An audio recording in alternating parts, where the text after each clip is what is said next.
महाभारत में एक ऐसा रहस्य भी छिपा है जिसे सुनकर स्वयं माता कुंती फूट फूट कर रो पड़ी थी।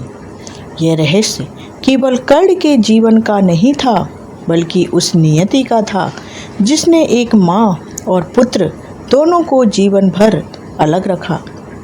आखिर विदुर ने ऐसा क्या कहा था जिसने कुंती की पूरी दुनिया ही हिला दी?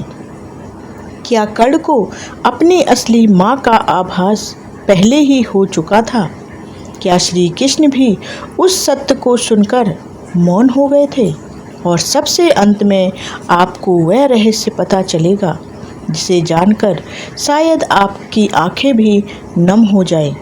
इसलिए इस कथा को बीच में बिल्कुल भी मत छोड़िए, क्योंकि हम एक एक करके हर रहस्य की परत खोलेंगे और अंत में ऐसा खुलासा होगा जो कर्ण के पूरे जीवन को एक नई दृष्टि से समझाएगा। पांडवों के वनवास का समय चल रहा था।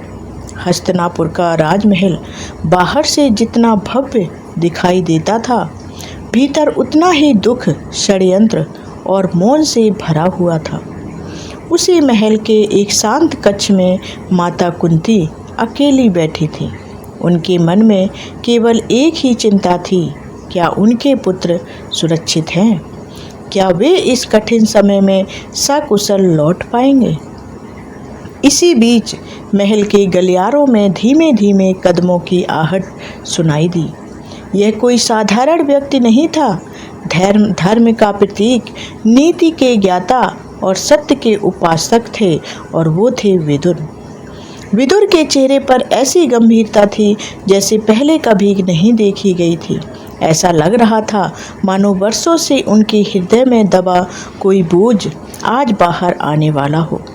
कुंती ने उन्हें देखते ही पूछा, भ्राता, आज आपके मुख पर इतनी चिंता क्यों है? क्या कोई नया संकट आ गया है? विदुर कुछ क्षण मौन रहे। उन्होंने गहरी सांस ली और धीमे स्वर में कहा, बहन, आज मैं तुम्हें एक ऐसा रहस्य बताने आया हूँ जिसे वर्षों से अपने हृदय में छिपाए रखा है। इतना सुनते ही कुंती का हृदय तेजी से धड़कने लगा। उन्हें आभास हो गया कि आज कोई साधारण बात नहीं होने वाली। विदुर ने आगे कहा, यह रहस्य तुम्हारे जीवन के उस अध्याय से जुड़ा है जिसे तुमने दुनिया से छिपाया, लेकिन अपने हृदय से कभी मिटा नहीं सकी। कुंती की आंखें फैल गईं। उसने कांपती हुई आवाज में पूछा, क्या यह कर्ण से जुड़ा हुआ है? विदुर ने सिर झुका दिया। बस इतना सुनना था कि कुंती के सामने वर्षों पुरानी स्मृतियां चलचित्र की तरह घूमने लगीं। एक नवजात शिशु, उसकी मासूम मुस्कान, और फिर उसे नदी की धारा में बहा देने का वह क्षण जिसने उन्हें जीवन भर अपराध बोध में जीने पर मजबूर कर दिया। लेकिन विदुर ने कहा, बहन, आज मैं तुम्हें केवल कर्ण के जन्म की कथा सुनाने नहीं आया हूँ। मैं तुम्हें वह सत्य बताने आया हूँ जिसे जानने के बाद शायद तुम स्वयं को दोष देना छोड़ दोगी। यह सुनकर कुंती आश्चर्य में पड़ गई। उन्होंने कहा, क्या ऐसा भी कोई सत्य है जो मेरे अपराध को हल्का कर सकता है? विदुर बोले, हर घटना के पीछे केवल मनुष्य की इच्छा नहीं होती, हर बार नियति भी अपना मार्ग चुनती है। कक्ष में गहरा सन्नाटा छा गया। दीपक की लौ धीरे धीरे कांप रही थी और बाहर रात्रि का अंधकार बढ़ता जा रहा था। विदुर ने कहना आरंभ किया कि जब महर्षि दुर्वासा ने तुम्हें वह दिव्य मंत्र दिया था, तब उन्होंने केवल एक वरदान नहीं दिया था, उन्होंने तुम्हें भविष्य के लिए एक महान उत्तरदायित्व भी सौंपा था। कुंती ने आश्चर्य से पूछा, कैसा उत्तरदायित्व? विदुर बोले, ऐसी लोक मान्यता है कि उस मंत्र के माध्यम से देवताओं की इच्छा थी कि समय आने पर असाधारण तेज वाला एक वीर इस पृथ्वी पर जन्म ले। कुंती की आंखों से आंसू बहने लगे।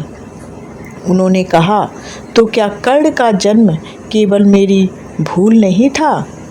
विदुर ने उत्तर दिया, बहन, जो घट चुका है उसे कोई बदल नहीं सकता, लेकिन उसके पीछे छिपे अर्थ को समझना मनुष्य के हाथ में है। इतना सुनते ही कुंती कुछ पल के लिए शांत हो गई, लेकिन तभी विदुर ने ऐसी बात कही जिसने उनके मन में फिर तूफान खड़ा कर दिया। उन्होंने धीमे स्वर में कहा, बहन, यह तो केवल पहला रहस्य था। अब मैं तुम्हें वह बात बताने जा रहा हूँ जो स्वयं कर्ण के हृदय में जीवन भर एक अनकही पीड़ा बनकर रही है। यह सुनते ही कुंती ने कांपते हुए कहा, क्या मेरे पुत्र को अपने जन्म का कोई आभास था? विदुर ने उत्तर देने से पहले कुछ क्षण आंखें बंद की और फिर बोले, हाँ, और यही सत्य सुनकर तुम्हारा हृदय सबसे अधिक टूटेगा। विदुर ने कुछ क्षण आंखें बंद रखी, मानो बीते हुए वर्षों की स्मृतियां उनके सामने जीवित हो उठी हों। फिर उन्होंने धीरे धीरे कहना आरंभ किया, हाँ बहन, कर्ण के हृदय में कहीं ना कहीं यह आभास अवश्य था कि उसका जन्म किसी साधारण परिवार में नहीं हुआ था। यह सुनते ही कुंती का पूरा शरीर कांप उठा। उनकी आंखों से आंसू बहने लगे। उन्होंने कांपती हुई आवाज़ में पूछा, यदि उसे यह आभास था तो क्या उसने कभी अपनी माँ को खोजने का प्रयास नहीं किया? विदुर ने गहरी सांस ली और बोले, यही तो उसके जीवन की सबसे बड़ी पीड़ा थी। वह खोजता तो था, लेकिन प्रश्न किसी से पूछ नहीं पाता था। जिस माँ ने जन्म दिया उसका चेहरा कभी देखा नहीं, और जिन्होंने पालन पोषण किया उनके प्रेम पर उसे कभी संदेह नहीं हुआ। कुछ पल के लिए पूरा कच्छ मौन हो गया। दीपक की लौ स्थिर थी, लेकिन कुंती का मन तूफान बन चुका था। विदुर ने आगे कहा, जब कर्ण गुरु परशुराम से अस्त्र शस्त्र की शिक्षा प्राप्त कर रहा था, तब उसके मन में कई बार यह प्रश्न उठता था कि यदि मैं वास्तव में सूत पुत्र हूँ तो मेरे भीतर यह अद्भुत तेज और युद्ध कौशल कहाँ से आया? वह स्वयं अपने अस्तित्व का उत्तर खोज रहा था। कुंती ने आंखें बंद कर ली। उनके सामने अपने पुत्र का अकेलापन स्पष्ट दिखाई देने लगा। तभी विदुर ने दूसरा रहस्य खोलते हुए कहा, लेकिन बहन, यह तो अभी आरंभ है। सबसे बड़ा रहस्य तब सामने आया जब कुरुक्षेत्र का युद्ध प्रारंभ होने वाला था। कुंती ने तुरंत पूछा, क्या श्री कृष्ण उससे मिलने गए थे? विदुर ने गंभीर स्वर में कहा, हाँ, स्वयं माधव उससे के पास गए थे उससे मिलने। उन्होंने कर्ण को वह सत्य बताया जिसे सुनकर किसी भी मनुष्य का जीवन बदल सकता था। उन्होंने आगे कहा कि श्री कृष्ण ने कर्ण से कहा कि तुम सूत पुत्र नहीं हो, तुम माता कुंती के ज्येष्ठ पुत्र हो। तुम पांचों पांडवों के बड़े भाई हो। यदि आज तुम पांडवों का साथ दे दो तो हस्तिनापुर का सिंहासन तुम्हारा होगा। युधिष्ठिर स्वयं तुम्हें राजा बनाएंगे। इतना बड़ा प्रस्ताव, इतना बड़ा सम्मान और इतनी बड़ी पहचान। कुंती ने आशा से विदुर की ओर देखा और पूछा, तो क्या उसने यह प्रस्ताव स्वीकार कर लिया? विदुर ने धीरे से सिर हिलाया कि नहीं बहन। बस यह एक शब्द सुनते ही कुंती का चेहरा पीला पड़ गया। विदुर ने आगे कहा कि कर्ण ने कहा कि जिस समय मुझे एक माँ की आवश्यकता थी, उस समय मुझे नदी की धारा के भरोसे छोड़ दिया गया। आज जब मैं अपने परिश्रम से अपनी पहचान बना चुका हूँ, तब मैं अपने मित्र का साथ कैसे छोड़ दूँ? जिसने मुझे सम्मान दिया, जिसने मुझे संकट में साथ दिया, मैं उसे धोखा नहीं दे सकता। यह सुनते ही कुंती की आंखों में आंसू रुकने का नाम नहीं ले रहे थे। उन्होंने धीरे से कहा, मेरा पुत्र इतना महान था, फिर भी मैं उसे अपना नहीं कह सकी। विदुर बोले, बहन, उसने आपके लिए कोई कटु शब्द नहीं कहा। उसके मन में पीड़ा थी, लेकिन घृणा नहीं थी। इतना कहते ही विदुर कुछ क्षण के लिए रुक गए। उन्होंने चारों ओर देखा, मानो कोई और भी इस संवाद को सुन रहा हो। फिर उन्होंने धीमे स्वर में कहा, लेकिन श्री कृष्ण से विदा लेते समय कर्ण ने एक ऐसा वचन दिया था जिसे बहुत कम लोग जानते हैं। कुंती की धड़कनें तेज हो गईं। उन्होंने कहा, कौन सा वचन?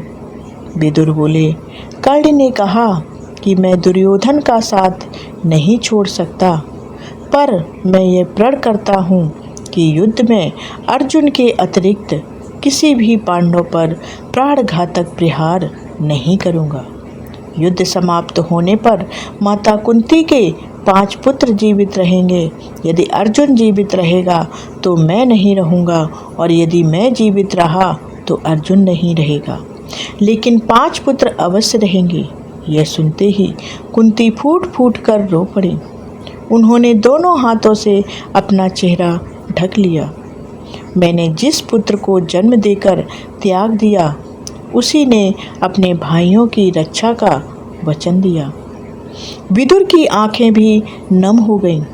उन्होंने कहा, यही कर्ण की महानता थी। उसने कभी अपने वचन का व्यापार नहीं किया। कुछ देर तक दोनों मौन रहे। बाहर रात्रि और भी गहरी हो चुकी थी, लेकिन तभी विदुर ने एक और रहस्य का संकेत देते हुए कहा, बहन, तुम यह सब सुनकर कर्ण के त्याग को समझ रही हो, लेकिन अभी तुम उसके जीवन का सबसे बड़ा बलिदान नहीं जानती हो। कुंती ने आश्चर्य से पूछा, क्या इससे भी बड़ा कोई त्याग था?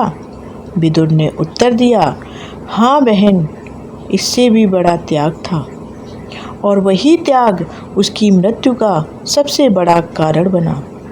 यदि वह एक निर्णय ना लेता तो शायद कुरुक्षेत्र का परिणाम भी बदल सकता था। कुंती स्तब्ध रह गई। उन्होंने कांपती आवाज़ में पूछा, आखिर वह कौन सा निर्णय था?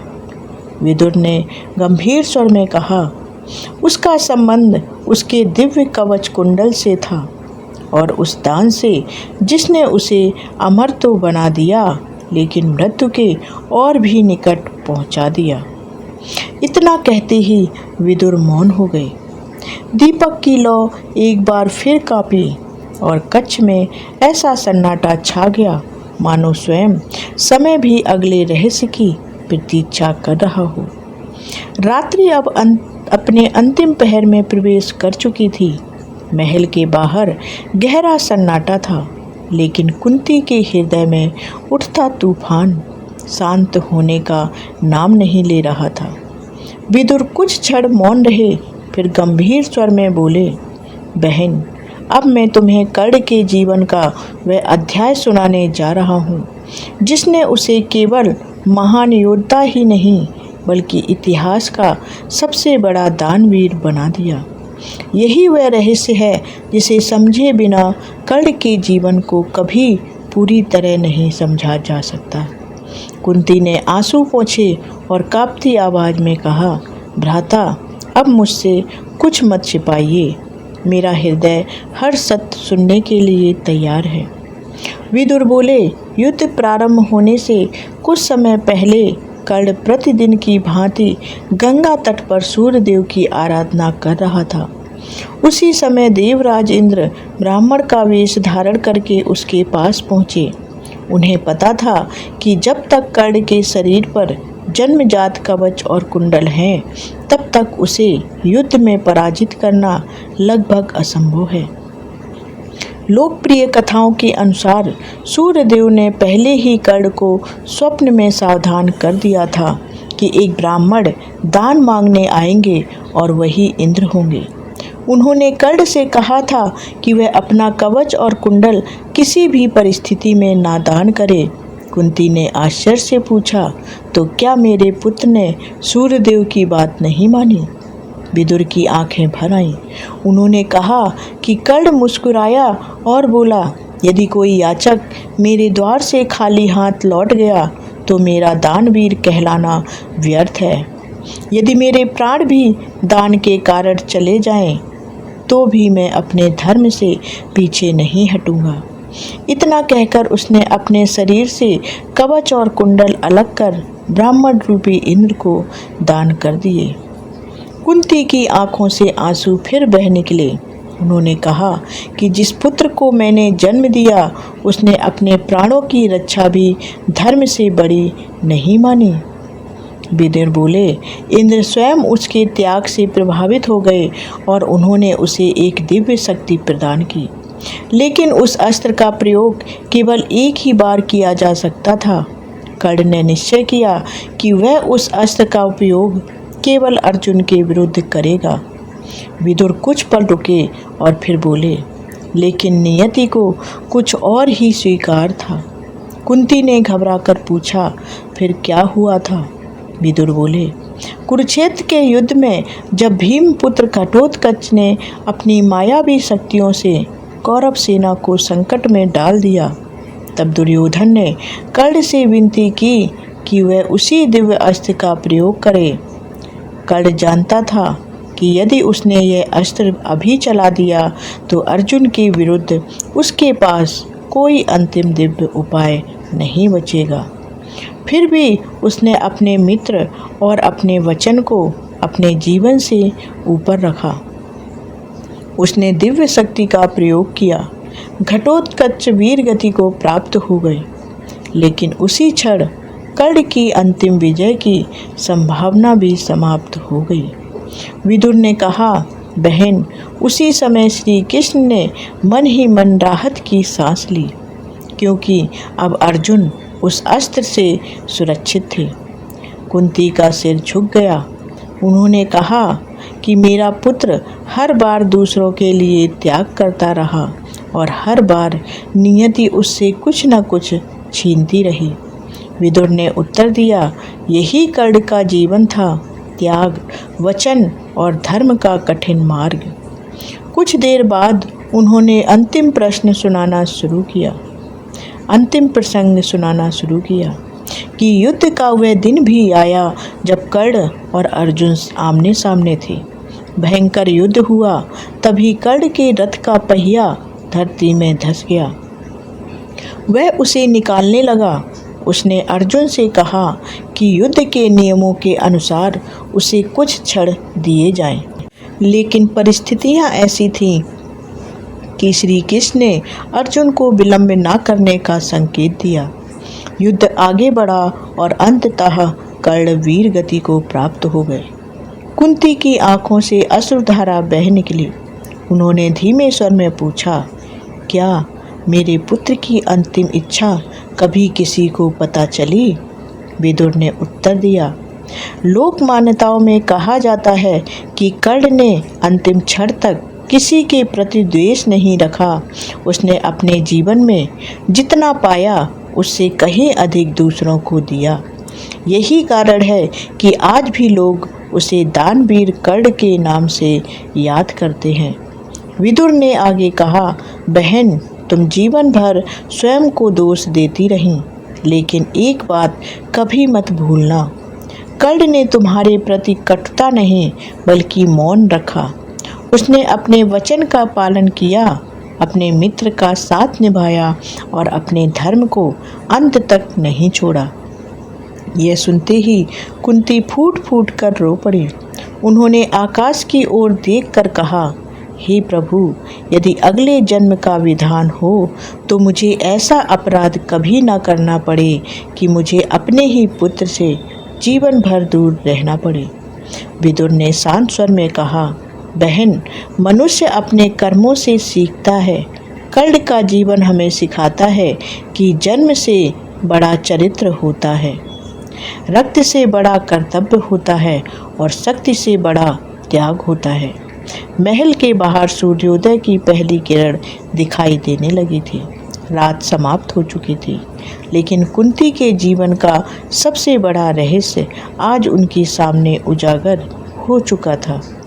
यदि यह कथा आपके हृदय को स्पर्श कर गई हो तो इसे अधिक से अधिक लोगों तक पहुंचाएं, क्योंकि कर्ण का जीवन केवल महाभारत का एक अध्याय नहीं बल्कि त्याग, वचन, मित्रता और धर्म की ऐसी अमर सीख है जो हर युग में मनुष्य को सही मार्ग दिखाती रहेगी। तो हमारे वीडियो को लाइक कर लें और चैनल को सब्सक्राइब कर लें, क्योंकि हम ऐसे ही महाभारत के रहस्य लेकर आते हैं।